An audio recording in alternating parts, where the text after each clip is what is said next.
Ever since the Kenworth came out to DLC, we all have been kind of disappointed in where it currently stands based upon its performance. However, I'm going to give you guys a quick update here on some things that have been buffed since the initial release of the Season 12 DLC, which is still on the PTS server, so this is all not live, so this cannot be played yet. It will be playable once the live server hits and Season 12 is completely finished.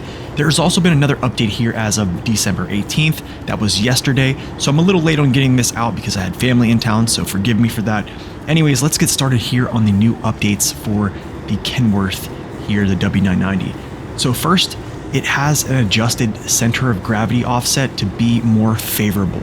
So this actually hasn't shifted any weight from its cab to its chassis. All those numbers have stayed the same as the review that I previously made. However, just the center of gravity offsets have been tweaked to show basically a more favorable balance properties, and I've actually tested this and confirmed this, and it does feel a lot more stable, essentially with heavier add-ons as well, which that is what I noticed a little bit more. The next and probably the biggest buff I've seen is the tires. So as you know, in the review, the tires had a 1.1 asphalt, a 2 in dirt rating, and also a 2.5 in mud.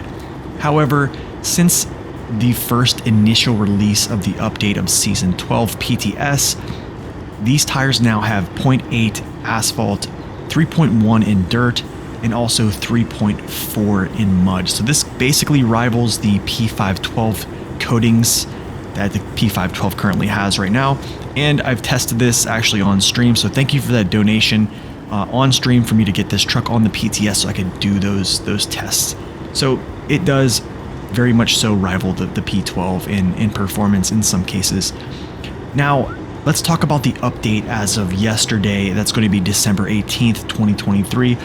The Kenworth was actually moved from the heavy class to the highway class. And I think this was a good move because it doesn't have all-wheel drive. It's relatively light. It does have a lot of add-ons. Some could say it could have gone maybe to the heavy-duty class, which that is also another good argument. However, I think this was a good move in general. Another huge update was it was taken away the switchable diff lock and given a always-on differential locking. And I've run around this truck since it got this, and honestly, it feels a lot better. No other way you stab it, it's going to have better performance pretty much all around. Basically, your low gears are just going to act as slowing down your tires from just completely spitting out. So you're not going to have to switch off your differential, so you're going to have them always on. I have noticed it definitely performs a lot better running down trails.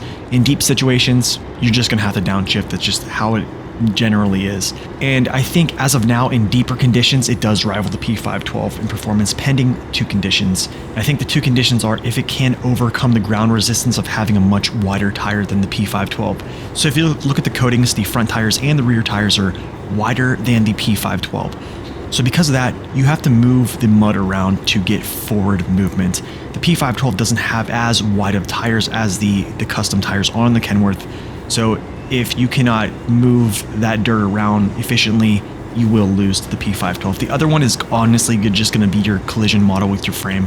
I believe both are pretty favorable, so those are some things that you might have to look at. We've already done some testing on it. SD1 has already done testing on it on a strip, and the P512 has still edged it out. However, I think in some deeper areas when I ran it through on stream, the Kenworth seemed as if it was running a little bit better. I think these are going to be hit and miss here, so I would just say it's going to rival performance.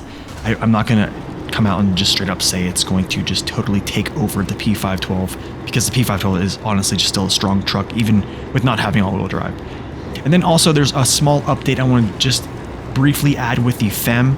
Its articulation is actually got a buff from 100,000 torque to 123.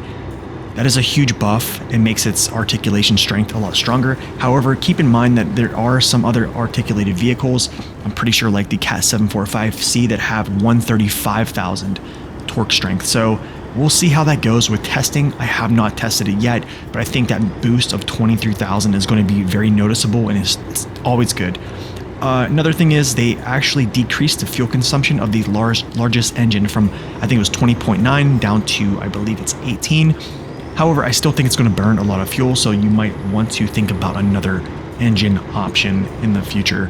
And then lastly, the FEMM also got an increase in durability, but all these things we will discuss whenever this truck is finalized, because there is still a lot of PTS updates to go. But anyways, guys, I hope you have a wonderful day, and as always, God bless and stay upright.